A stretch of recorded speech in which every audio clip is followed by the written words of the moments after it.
너 같은 년이 우리 집 며느리라니 내가 살아있는 한 절대 편하게 살지 마. 결혼 첫날 밤 시어머니에게 들은 이 한마디는 제 인생을 송두리째 뒤흔들었습니다. 그녀는 키가 크다는 이유로 저를 증오했고 결국 제 음식에 독을 타기 시작했죠. 그 지옥 같은 6개월 저는 끝까지 참지 않았습니다.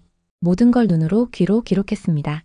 그리고 어느 날 식탁 위에서 모든 걸 폭로했죠. 오늘은 상처를 용기로 바꾼 제 이야기 들려드릴게요. 그럼 오늘의 사연 시작하겠습니다. 결혼이라는 말에는 묘한 온기가 있었다. 처음엔 설렘이었고 그 다음은 책임이었고 결국엔 두려움이었다. 하지만 나는 그 모든 것을 감싸 안을 만큼 사랑에 빠져 있었다. 그와 함께라면 무엇이든 견딜 수 있을 거라 믿었고 그 믿음 하나로 나는 결혼식장까지 기꺼이 걸어 들어갔다. 처음 그 사람을 만난 건 회사에서였다. 나는 사회생활을 시작한 지 얼마 되지 않은 신입이었고 그는 내가 실수할 때마다 먼저 웃으며 도와주는 따뜻한 선배였다. 매번 이건 이렇게 하면 돼요. 걱정 마요. 라며 말끝을 흐리는 그의 말투에 내 마음은 점점 물들어갔다. 어느 순간부터 그는 늘 내 옆에 있었고 따뜻한 커피와 초코바를 건네며 이제부터 내 하루는 내가 책임질게 라고 말해주던 사람이 되었다.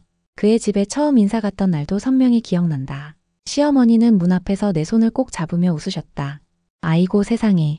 우리 며느리 얼굴 보니까 걱정이 하나도 안 되네. 그 눈빛은 진심 같았고 나는 그 진심을 믿었다.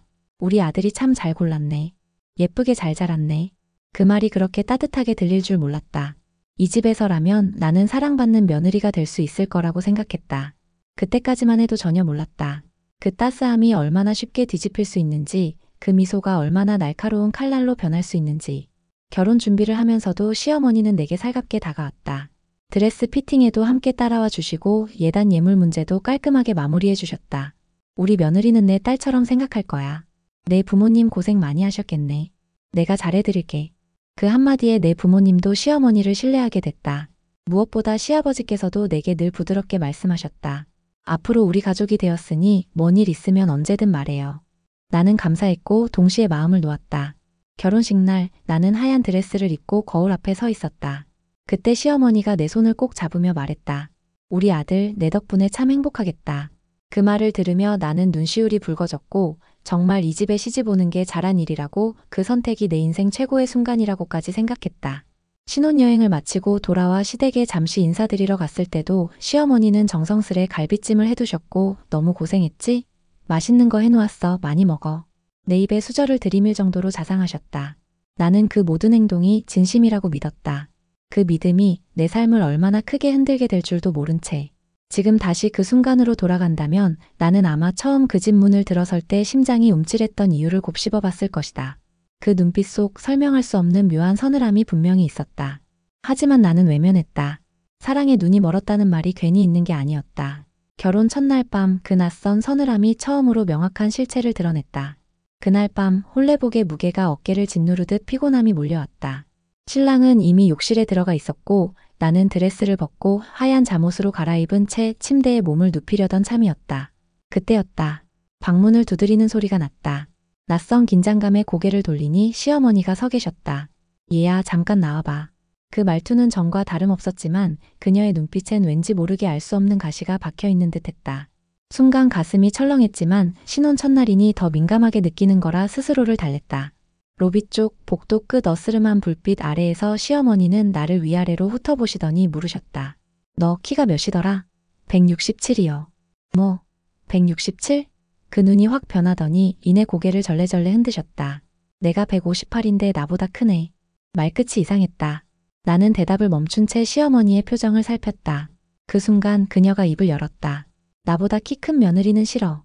며느리가 시어머니보다 크면 집안에 우환이 든다는 말도 있어. 그리고 자꾸 나를 위에서 내려다보는 것 같아서 기분 나빠. 너 나 무시하지? 순간 숨이 턱 막혔다. 그녀의 말에 농담이나 익살은 전혀 없었다. 정적이 흐른 후 시어머니의 입에서 터진 말은 내 인생에서 처음 듣는 말이기도 했고 가장 모욕적인 말이기도 했다. 너 같은 년이 우리 집 며느리라니. 정말 팔자가 사나웠나 봐. 내가 살아있는 한 절대 편하게 살 생각하지 마. 그 말이 날카롭게 내 가슴을 파고들었다. 말도 안 되는 이유였다. 키 때문이라니. 이유 없는 미움 앞에 나는 너무 무력했고 어이가 없었다. 그날 밤 나는 침대에 누웠지만 쉽게 잠들 수 없었다. 남편 옆에서 조용히 눈을 감았지만 시어머니의 눈빛과 목소리가 자꾸 떠올라 가슴이 콕콕 쑤시듯 아파왔다. 이건 그냥 장난일까? 긴장해서 예민하게 받아들인 걸까? 아무리 생각해도 장난일 리가 없었다. 시어머니는 분명 진심이었다.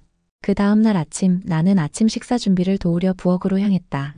그런데 시어머니가 내 손목을 슬쩍 밀어내며 말했다. 신부는 오늘 쉬어. 내가 알아서 할게. 겉보기엔 다정한 말투였지만 그 속엔 분명 선이 그어져 있었다. 그 말이 내게 전하는 건 네가 여기 낄 자리는 없어라는 경계였다. 식탁에 앉아있는 나를 향한 시어머니의 시선은 따뜻하기는커녕 차가운 유리창 너머로 보는 것처럼 무관심하고 딱딱했다. 그날 이후로 나는 조금씩 알아차리기 시작했다. 시어머니는 나의 존재 자체를 불편해했다. 그 이유는 언제나 말도 안 되게 사소했고 황당했다. 목소리가 너무 밝아서 거슬려. 내 웃음소리가 내 귀엔 시끄러워. 머리숱이 왜 그렇게 많아? 질투나게. 입술이 나보다 도톰해서 보기 싫어. 네가 나보다 튀는 것 같아서 불쾌해. 그녀의 입에서 나오는 말은 어느 것 하나 합리적인 게 없었지만 그럼에도 불구하고 나는 꾹 참았다. 이건 시집살이니까 내가 어른을 모시는 입장이니까 좀 더 조심하면 좀 더 잘하면 좋아지겠지. 하지만 그건 철저히 내 착각이었다. 시어머니의 괴롭힘은 멈추지 않았고 조금씩 더 노골적이고 더 날카로워졌다. 나는 그때부터 매일 아침 무거운 눈꺼풀을 억지로 들어 올렸고 하루하루가 지뢰밭 같은 나날이었다. 조금이라도 헛디디면 무너질 것 같은 그렇게 결혼이라는 이름 뒤에 숨겨진 진짜 전쟁이 시작되고 있었다. 그날 이후 나는 조심스러워졌다.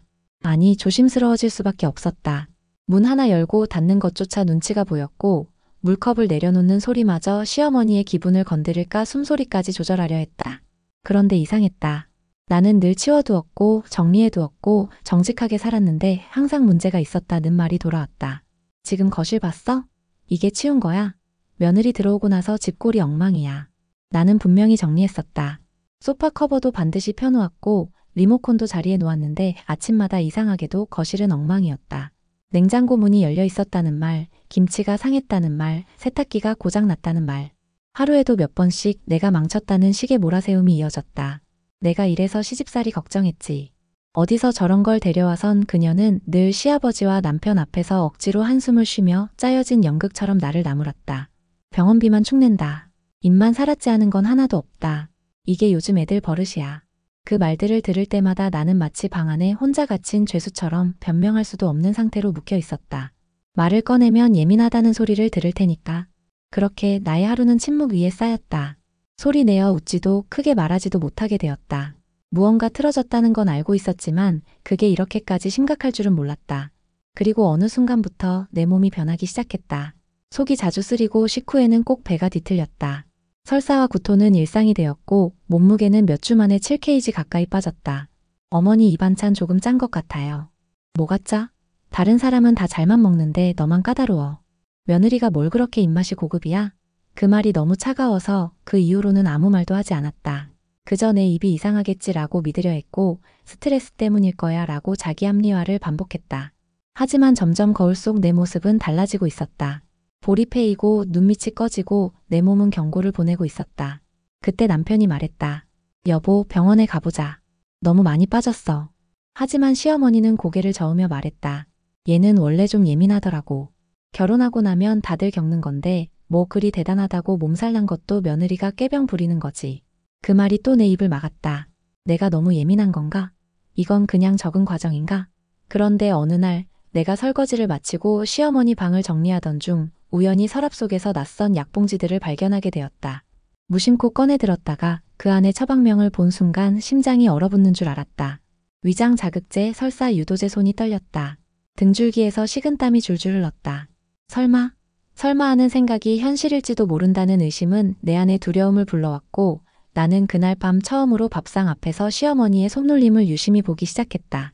내 밥그릇만 유난히 국물이 진하고 내 반찬에만 무엇인가 뿌리는 듯한 제스처. 그 모든 게 지금껏 기분 탓이라고 넘어갔던 순간들을 되살아나게 했다. 그날부터 나는 결심했다. 이 상황을 증명해내겠다고. 어설프게 말하지 않겠다고. 말로는 믿지 않으니 확실한 증거로 보여주겠다고. 다음 날부터 나는 식사 전마다 핸드폰을 조용히 켰다.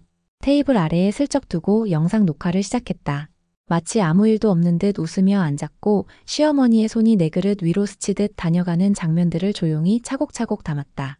처음엔 떨려서 손에 땀이 고였고 작은 움직임에도 마음이 철렁 내려앉았지만 시간이 흐를수록 내 눈은 더 날카로워졌고 그녀의 손길은 명확하게 내 음식을 구분해 조작하고 있었다. 하루 이틀, 그렇게 일주일. 나는 총 4개의 영상을 모았다. 그리고 그중 가장 명확한 장면, 작은 봉지를 찢어 내 밥에 뿌리는 순간을 클로즈업한 영상은 보고도 부정할 수 없는 증거가 되었다. 이제는 확신이 필요했다. 내 몸이 느끼던 이상이 단순한 스트레스가 아닌지, 실제 그 음식 속에 무엇이 있었는지, 내가 매일같이 먹은 그것이 정말 독이었는지. 그래서 나는 몰래 따로 덜어놓은 반찬들을 작은 통에 담아 검사기관에 맡겼다. 식중독 검사, 유해물질 분석, 위장 자극 성분 검출 요청. 손끝이 하얗게 질리도록 신청서를 썼다. 그리고 며칠 후 한 통의 전화가 걸려왔다. 고객님, 음식물 시료 검사 결과 나왔습니다. 결과지를 받는 순간 나는 한참을 숨조차 쉬지 못했다. 검출된 리신, 마그네슘염 설사 유도 성분, 위장 점막 자극물질 다량. 검출치 일반 허용 기준치의 8배 이상. 주의 장기 섭취 시 소화기 장애 및 체중 급감 유발. 손이 덜덜 떨렸다. 눈앞이 흐려지다가 이내 정신이 번쩍 들었다. 이건 명백한 계획이다. 시어머니는 나를 단순히 미워한 게 아니었다. 그녀는 나를 무너뜨리려 했다. 내 몸을 망가뜨리고 결국 이 집에서 쫓아낼 계획이었던 것이다. 이 정도면 고의성이 입증된다. 나는 그렇게 스스로를 다독이며 하루하루 증거를 더 모았다. 그녀가 내게 한 험담들, 내가 없을 때 가족들에게 퍼부은 말들, 그날 밤마다 들리는 그녀의 전화통화. 얘는 게을러서 집안일도 못해. 병원만 왔다 갔다 하면서 돈만 축내. 우리 아들이 불쌍해서 못 살겠다니까. 정말 고약한 팔자야. 애초에 들이지 말았어야 했어. 모두 녹음기로 남겼다. 일기처럼 메모했고 날짜와 상황을 기록했다.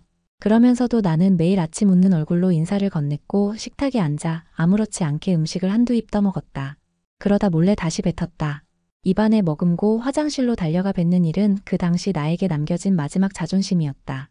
남편에게 말할까 고민도 했다. 하지만 지금 그에게 말하는 건 감정의 분출에 불과할지도 모른다는 생각이 들었다. 증거가 더 필요했다. 그 누구도 나를 예민하다고 과민 반응이라고 치부하지 못할 완전 무결한 증거가. 그래서 나는 결심했다. 이 증거들을 들고 시아버지부터 움직이기로. 며칠을 더 기다렸다. 식구들이 모두 바깥일로 외출한 어느 토요일 오후 거실엔 나와 시아버지만 남아 있었다. 시어머니는 이웃들과 바느질 모임에 가셨고 남편은 회사 동기 모임이 있다고 아침 일찍 나갔다. 마침내 단둘이 되는 순간이 찾아온 거였다. 나는 주방에 있던 국자를 손에서 놓고 조심스럽게 시아버지 쪽으로 다가갔다. 식탁에 앉아 신문을 넘기고 계시던 아버님 옆에 작게 숨을 골라 앉았다. 아버님, 시아버지는 신문을 내려놓으며 내 눈을 바라보셨다. 왜 그러니, 며느리? 나는 한참을 머뭇거리다 조심스럽게 말을 꺼냈다. 요즘 제가 너무 자주 아파서요. 혹시 제가 뭘 잘못하고 있는 걸까요? 그 순간 시아버지의 미간이 살짝 좁혀졌다. 네가? 왜 그런 생각을 해? 그냥 혹시 제가 어머니 속을 많이 썩이는 건가 싶어서요. 내 말이 끝나자 시아버지는 고개를 천천히 흔드셨다. 아니야. 나는 네가 뭘 잘못하는 걸 본 적이 없어. 그제야 나는 작은 한숨을 내쉬며 미리 준비해둔 녹음 파일 하나를 핸드폰에서 재생했다. 우리 며느리는 진짜 게으르다니까요. 집안일도 제대로 못해. 돈만 축내고 그 목소리는 명백히 시어머니의 것이었고 다른 사람의 개입 없이 오롯이 그녀만 담겨 있었다. 시아버지는 처음엔 놀란 듯 듣고 계시다가 재생이 끝나고 난 뒤 고개를 들어 나를 바라보셨다. 이게 진짜야? 네, 아버님. 이런 말 거의 매일 들었어요. 심지어 이런 것도 있습니다. 나는 핸드폰에 저장해둔 동영상 하나를 재생했다. 테이블 옆에서 찍은 낮은 앵글의 영상 속 시어머니는 내 밥에 무언가 가루 같은 걸 뿌리고 있었다. 시아버지의 눈동자가 크게 흔들렸다. 영상이 끝나자 아버님은 말없이 고개를 숙이셨다. 손등으로 얼굴을 가리고는 한참을 그러고 계셨다. 이건 말이 안 되는 일이야. 내가 알던 그 사람이 어떻게 이렇게 나는 아버님의 손등 위에 살짝 손을 얹었다. 저도 믿고 싶지 않았어요. 처음엔 제 탓인 줄 알았어요. 하지만 이젠 아니란 걸 압니다. 시아버지는 입술을 굳게 다문 채 한참을 말없이 앉아 계셨다. 마침내 천천히 입을 열었다. 며느라기, 이 일 내 남편에게도 말해야겠구나. 나는 고개를 끄덕였다. 네. 그런데 아버님, 부탁드릴 게 있어요. 응, 말해봐. 혹시라도 어머니께 먼저 말하지 말아주세요. 저 남편과 함께 정확히 정리하고 싶어요. 시아버지는 그제야 작은 한숨을 내쉬며 고개를 끄덕이셨다. 그래. 그렇게 하자. 이젠 나도 눈으로 봤으니까 더는 모른 척 못해.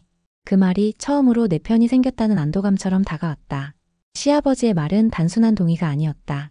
그분은 내 말이 옳다고 믿어준 첫 번째 가족이었다. 그날 밤 나는 작은 방에서 이불을 뒤집어 쓴 채 눈물을 삼켰다.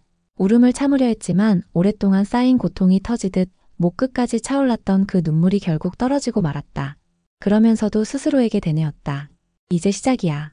다음은 남편이야. 그도 진실을 봐야 해. 그날 이후로 나는 마음속에 시계 하나를 품고 살았다. 남편에게 언제 어떻게 이 모든 걸 꺼내야 할지 수없이 머릿속에서 시뮬레이션을 돌렸다. 너무 감정적으로 보이면 안 되고 또 너무 이성적으로 굴면 믿지 못할지도 몰랐다. 며칠 후 남편은 평소보다 조금 일찍 퇴근했다. 나는 그 타이밍을 기다렸다는 듯 따뜻한 차 한 잔을 따라 식탁에 올려두고 조심스럽게 입을 열었다. 여보, 나 이상한 이야기 하나 해도 돼? 그는 잠시 의아한 눈빛으로 나를 바라보더니 고개를 끄덕였다. 응, 무슨 일이야? 숨을 크게 들이쉬고 나는 작고 단단하게 말문을 열었다. 혹시 어머니가 나한테 뭔가 이상하다고 느낀 적 없어? 남편은 곧장 고개를 저었다. 아니, 왜? 무슨 일 있었어? 그 반응에 나는 살짝 흔들렸지만 이내 폰을 꺼내 들었다. 녹음 파일을 먼저 들려주기보다는 가장 명확한 영상 하나를 꺼내 재생 버튼을 눌렀다. 영상 속에는 시어머니가 내 밥그릇 위에 작은 봉지를 찢어 무언가를 조심스럽게 뿌리는 장면이 담겨 있었다. 남편은 처음엔 멍하니 화면을 바라보다가 이내 손으로 입을 가렸다. 이게 뭐야? 직접 봐. 어머니가 내가 먹을 음식에 뿌린 거야. 설마 장난 아니야? 나는 차분히 고개를 저었다. 아니야. 그거 분석 막혔어. 음식에서 설사 유도 성분, 위장 자극제 나왔어. 병원에서도 장기 섭취 시 위험하다고 했고. 남편의 눈빛이 달라지기 시작했다. 진짜야? 나는 다른 영상 하나를 더 보여줬다. 그건 식탁 아래에서 몰래 촬영한 것으로 시어머니가 내 국에만 뭔가를 휘저어 넣는 모습이 선명하게 담겨 있었다. 그는 그 영상을 끝까지 보고도 아무 말이 없었다. 한참이나 침묵하던 남편이 작게 중얼이듯 말했다. 우리 엄마가 왜 나는 이제야 꺼내는 듯 검사 결과지 복사본을 건넸다. 이거 음식물 검사 결과야. 6개월 동안 나는 그걸 매일 먹었어. 그 순간 남편이 손이 떨렸다. 너 이거 다 참고 있었던 거야? 응. 처음엔 나도 내가 예민한 줄 알았어. 근데 몸이 버티질 못하더라. 그래서 알아봤고 이젠 확신이 있어. 나 너한테만은 거짓말 하고 싶지 않았어. 남편은 두 손으로 얼굴을 감싸며 고개를 떨궜다. 미안해, 정말 미안해. 내가 아무것도 몰랐어. 그냥 엄마가 너 좀 까탈스럽게 대한다고만 생각했지. 괜찮아. 지금 이렇게 들어줘서 고마워. 그날 밤 그는 나를 꼭 안아주었다. 한참을 말없이 품에 안긴 채 우린 서로의 온기만 느꼈다. 그렇게 나는 내 편을 하나 더 얻었다. 그리고 다음 계획을 꺼내들었다. 다음 식사 때 우리 이거 전부 공개하자. 남편은 고개를 끄덕였다. 그래. 이젠 숨길 이유가 없어. 다음 주 일요일. 평소처럼 시댁 식구들이 모두 모이는 점심자리였다. 시어머니는 이날을 유난히 중요하게 여겼고 식탁을 화려하게 꾸미기 위해 아침부터 분주히 움직였다. 나는 평소처럼 조용히 도움을 청하고 차를 내오고 식기를 정리했다. 남편은 말없이 내 옆에 붙어 있었고 그의 눈빛에는 결의가 담겨 있었다. 드디어 모두가 식탁에 앉았다. 밥이 놓이고 국이 퍼졌고 반찬들이 정갈하게 줄지어 놓인 그때 시어머니는 예전처럼 내 밥그릇을 정성스럽게 앞에 밀어두셨다. 자, 며느리. 이건 너 좋아하는 가지나물 많이 넣었어. 많이 먹어. 나는 밥그릇을 바라보다 잠시 숨을 고르고 입을 열었다. 어머니, 이 밥 오늘은 어머니가 한번 드셔보시겠어요? 시어머니의 손이 공중에 멈췄다. 식탁 위에 숟가락들이 미묘하게 멈췄고 모두의 시선이 우리 쪽으로 몰렸다. 뭐라고? 갑자기 무슨 소리야? 시어머니가 불쾌한 표정으로 되물었다. 이 밥 어머니가 저한테 주신 거잖아요. 늘 저만 따로 주시는 이 밥 오늘은 어머니가 먼저 드셔보시면 어떨까 해서요. 그 순간 시어머니의 표정이 확 굳었다. 이게 지금 무슨 뜻이야? 나는 준비한 폰을 꺼내 식탁 위에 올렸다. 그리고 영상 하나를 재생했다. 시어머니가 내 밥그릇에 작은 봉지를 찢어 뿌리는 장면. 확대된 장면 속 그녀의 손놀림이 또렷하게 담겨 있었다. 그 누구도 부인할 수 없을 만큼 명백한 장면. 영상이 끝나자 정적이 흘렀다. 남편이 조용히 입을 열었다. 엄마, 이게 뭐야? 시아버지도 눈을 크게 뜬 채 이해하지 못한 얼굴로 아내를 바라보았다. 정말 당신이 그런 거야? 시어머니는 처음엔 당황한 듯 하다가 곧 입을 다물고 입꼬리를 올렸다. 그거 조작이겠지. 요즘 핸드폰 기술 좋은데 그걸 진짜라고 믿는 거야? 나는 다시 하나의 서류를 꺼냈다. 음식물 검사 결과지. 설사 유도 성분, 위장 자극 성분, 기준치 초과 검출. 이건 영상보다 더 확실한 증거예요. 이건 제가 먹은 음식에서 나온 결과예요. 시어머니는 한숨을 내쉬며 말했다. 그래서 뭐, 네가 죽었어? 안 죽었잖아. 그럼 됐지 뭐. 그 뻔뻔한 말에 모두가 숨을 멈췄다. 시아버지가 벌떡 일어섰다. 당신 지금 뭐라고 했어? 아니, 내가 뭘 그렇게 잘못했냐고. 좀 배 아프라고 넣은 거지 뭐가 그리 난리야. 요즘 것들 조금만 힘들어도 난리 법석이야. 남편도 자리를 박차고 일어섰다. 엄마 제정신이야? 어떻게 그런 걸 음식에 넣을 수가 있어? 사람이 그럴 수 있어? 야, 너 잘 말했네. 우리 집 며느리는 시어머니가 교육하는 거야. 그게 뭔 죄야? 나도 어른 노릇 좀 하겠다는데 그 말에 나는 마지막 카드를 꺼냈다. 좋아요. 그럼 경찰서에 가야겠네요. 이건 독살 미수예요, 어머니. 순간 시어머니의 얼굴이 처음으로 일그러졌다. 경찰? 무슨 경찰까지 정식으로 신고할 겁니다. 이건 단순한 가정 내 다툼이 아니니까요. 다음날 아침 나는 남편과 함께 경찰서에 갔다. 출근길 차량들이 쉴 새 없이 오가는 거리 너머로 유난히 무거운 하늘이 펼쳐져 있었다. 흐린 날씨처럼 내 마음도 어두웠지만 그 안엔 확고한 결심이 자리 잡고 있었다. 접수실 앞에서 나는 6개월간 모아온 증거 파일과 검사 결과지, 영상 자료들을 모두 꺼냈다. 경찰은 내 말을 차분히 듣더니 조용히 고개를 끄덕였다. 네, 이건 명백한 고의성이 보입니다. 피해자 진술서 작성 도와드릴게요. 그 순간 눈물이 핑 돌았다. 누군가 내 말에 귀 기울여주는 그 사실 하나만으로도 나는 너무 오랫동안 홀로 싸워왔음을 실감했다. 남편은 내 옆에 조용히 앉아 진술서 작성을 도왔다. 경찰은 내 영상을 다시 확인하고 음식물 검사 결과를 꼼꼼히 살펴본 후 정식으로 독살 미수 및 가정 내 상해 혐의로 시어머니를 조사 대상자로 등록했다. 며칠 뒤 시어머니는 경찰에 출석 요청을 받았다. 그날 시어머니는 파랗게 질린 얼굴로 경찰서에 나타났다. 입술은 바짝 말라 있었고 눈빛엔 처음 보는 당혹감이 담겨 있었다. 하지만 그녀는 여전히 뻔뻔했다. 내가 뭘 그렇게 큰 잘못을 했다는 거야. 요즘 애들 배 좀 아프면 죽는 것도 아닌데 조사관은 서류를 하나하나 내밀며 말했다. 영상에도 고의적 행위가 명백히 드러나고 음식물 검사 결과도 이를 뒷받침합니다. 게다가 피해자가 겪은 신체적 피해도 상당해요. 그건 며느리가 예민해서 그런 거예요. 요즘은 뭐 감기만 걸려도 호들갑이지 않습니까?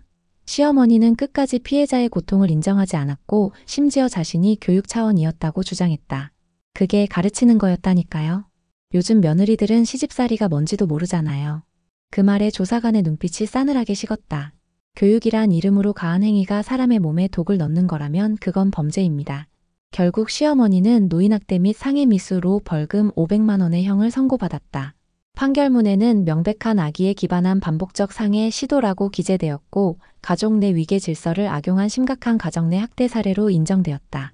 판결이 나오던 날 시아버지는 조용히 자리를 박차고 나가셨다. 그리고 며칠 후 그는 시어머니에게 말했다. 이혼하자. 더는 당신과 부부로 살 수 없어. 시어머니는 처음엔 콧방귀를 뀌더니 진짜로 이혼 서류가 도착하자 처음으로 얼굴빛이 변했다. 이게 다 전현 때문이지? 지가 날 이간질해서 이 집안을 망쳐놨어. 하지만 이젠 누구도 그녀의 말에 귀 기울이지 않았다.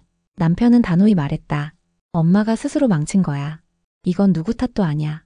그렇게 시어머니는 우리 곁에서 떨어져 나갔고 우리는 시아버지와의 관계만 유지한 채 각자의 삶을 살아가기 시작했다.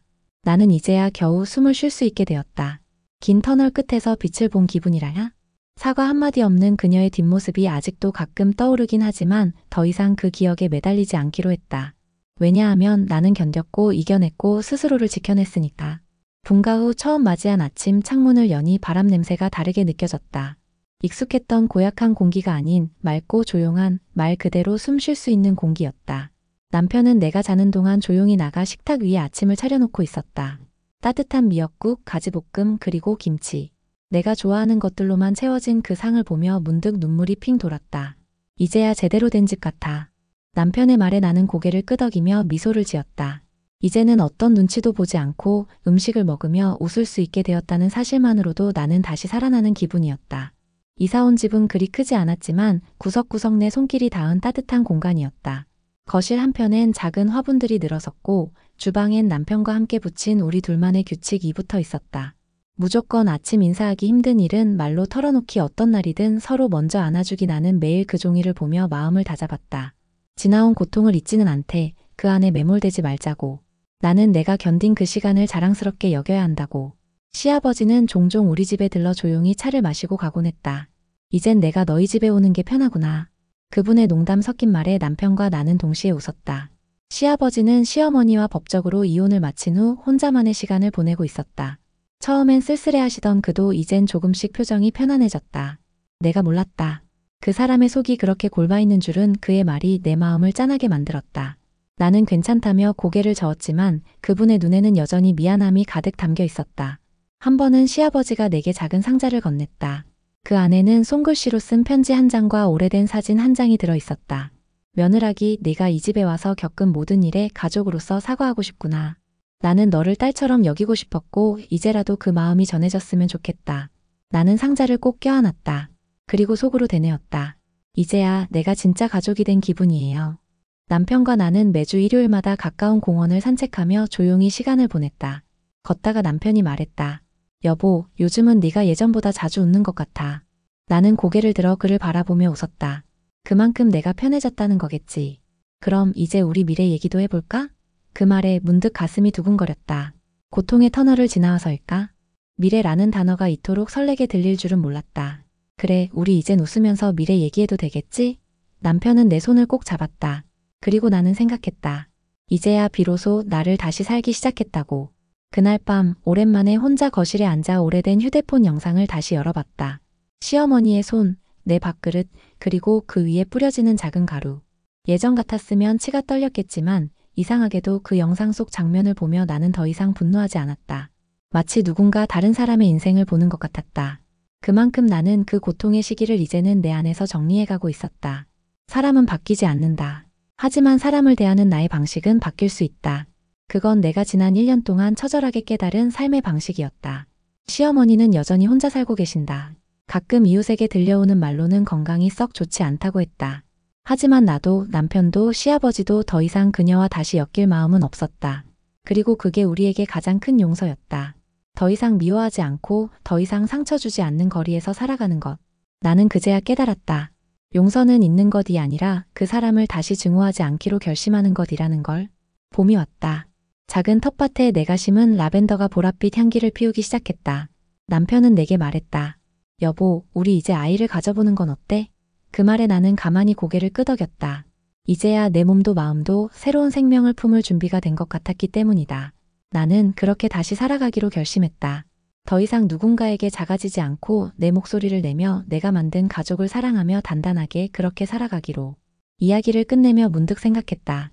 내가 이 모든 걸 겪지 않았다면 나는 지금의 나를 만날 수 있었을까? 그 고통이 없었다면 지금의 평화는 아마 당연한 듯 지나쳐 버렸겠지.